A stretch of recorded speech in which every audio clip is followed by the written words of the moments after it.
Hey everybody, thank you so much for tuning in. Another one of my interviews here at the Louisiana State Capitol in Baton Rouge, of course. With me today is Louisiana State Representative Foy Gadberry. I think it's District 15, right? Yes, thank you. Thank you so much Calhoun. for being on. Yes, Thank sir. you for being on there. So where is District 15? It's actually in Calhoun, and Calhoun is located about halfway between West Monroe city limits and Ruston city limits, So while you right on I-20. So when you talk about how long it takes to get to Monroe, it takes a little bit longer to get to you. You're out in the middle of the country someplace. That's correct. That's correct. Wow. Well, Foy, you've got some. Well, actually, Foy is an interesting name. Where does that come from, anyway? I had a great uncle that my parents named me after. They had no children. Him and my great aunt had no children, so they decided to name me after him. Oh, that's it. That is interesting. Well, you've got some legislation here I want to let everybody know about. You've got House Bill 305, provides relative to the Louisiana Professional Engineering and Land Surveying Board. Yes, what that bill comprises of is, for years, the architects and engineers have discussed incidental practice of their professions. And what this bill does is, after the two groups got together and discussed it, it came up with language to help define what incidental practice was. I was going to ask you, what is incidental practice? Well, incidental practice would be like if I'm an architect and I wanted to do the structure of this building, that's not incidental practice, but if I wanted to size a little beam going across this room, that may be incidental practice. Okay. Or grading a site could be incidental practice. Does this have anything to do with their licensing process or anything like that? Not so much the licensing, but you don't want an engineer doing architectural work, Right.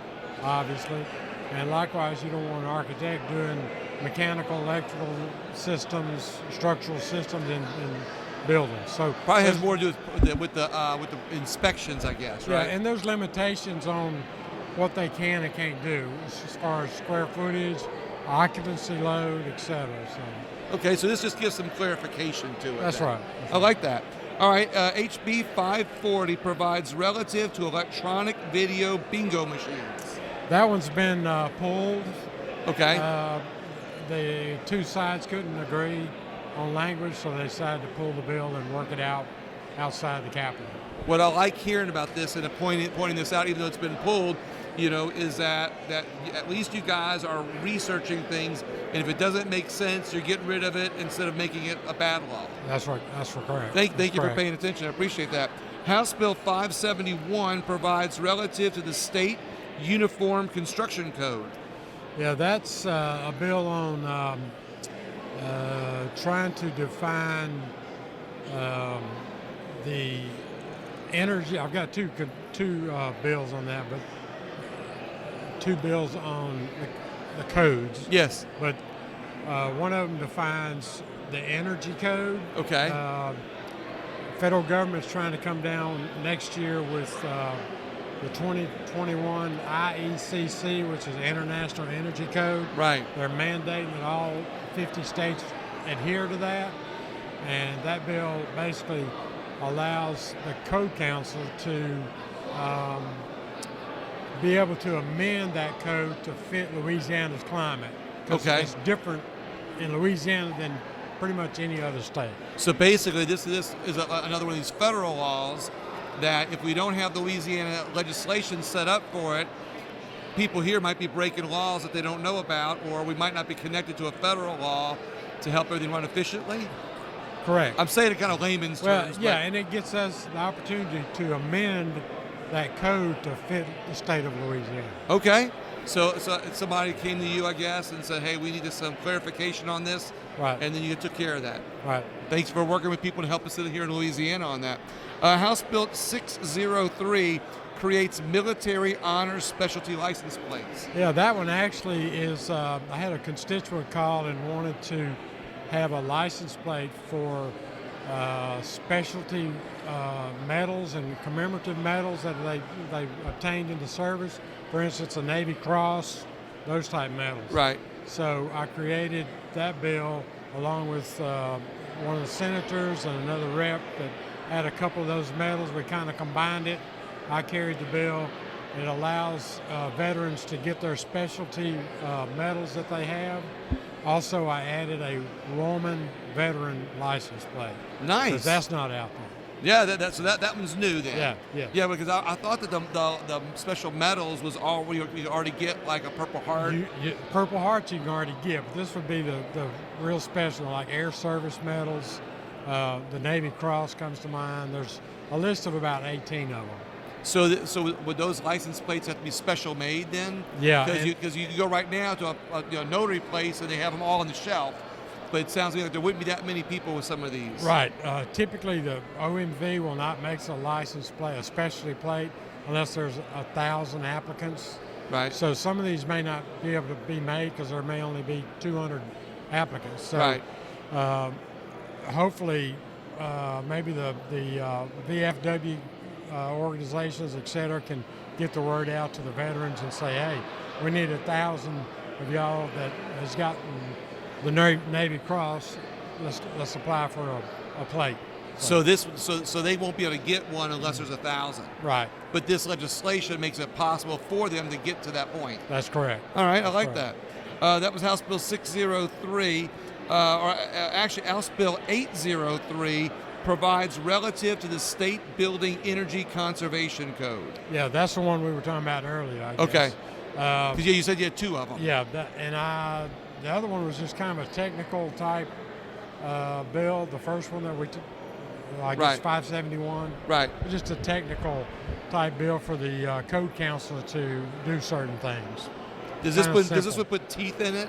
Because sometimes they have these bills that are for the same thing, but the second one usually has the teeth. But this is just a more clarification bill. Yeah, they're two separate. Okay. They apply to two separate things, but the one 571 is basically gives the code council a little bit more flexibility. Okay, I understand now. House Bill 827 provides relative to screening of children for autism spectrum disorder. Yes, that bill, I'm not typically in the medical arena, Right. but I had a lady come to me from the local autism foundation. She has an autistic child. She works with autistic children, and she was wanting to run this bill to screen kids from 0 to 4 years old and try and catch that early. Okay. So that the parents can start working with those kids a little bit earlier in their life before they get too old and get disoriented. Yeah, I get like help them when you help them early, you can help them more effectively when you help them early. But I would think that there's already early screening for this. They start at 4 years old now. Okay. And she wanted it from 0 to 4. So we needed legislation to do that? Yeah. And we got, we talked with the medical side of it and kind of modified the bill to where a physician, like a pediatrician or whatever, Right. Is not liable if they happen to miss it. And that was one of the concerns. So they got that wording worked out and both sides are comfortable with it. So hopefully it'll proceed ahead. What's interesting to me is the combination of legislation and medicine, as you say, usually stay out of it because I would think that they already had early detection, for people with autism of early ages, but we needed legislation to do this, and I'm asking just to get more clarification for myself, but we need legislation to set this up for the doctors to do? Yes, it's not requiring them to do it, but they need to start screening them. I got you. As they go in for their well baby checkups and that type of thing, right. They can screen them and say, hey, parent, I think your child may be autistic. You may want to go to a specialist and get them referred to a specialist. Okay. Right now, it's hard to get a specialist just unless you're referred to one. So, I got you. I see. So that helps too. This just kind of this to me, I guess in layman's terms, again, it kind of adds something on the checklist for doctors because it's on our state statutes now. Correct. To be able to put it on their radar, so to speak. That's correct. Okay, I understand now. Your last one, House Bill 879, provides relative to an authorized expense allowance paid to members of a parish governing authority. Yes, presently in the statutes, the parishes are allowed to reimburse police jurors' expenses up to $200. Okay.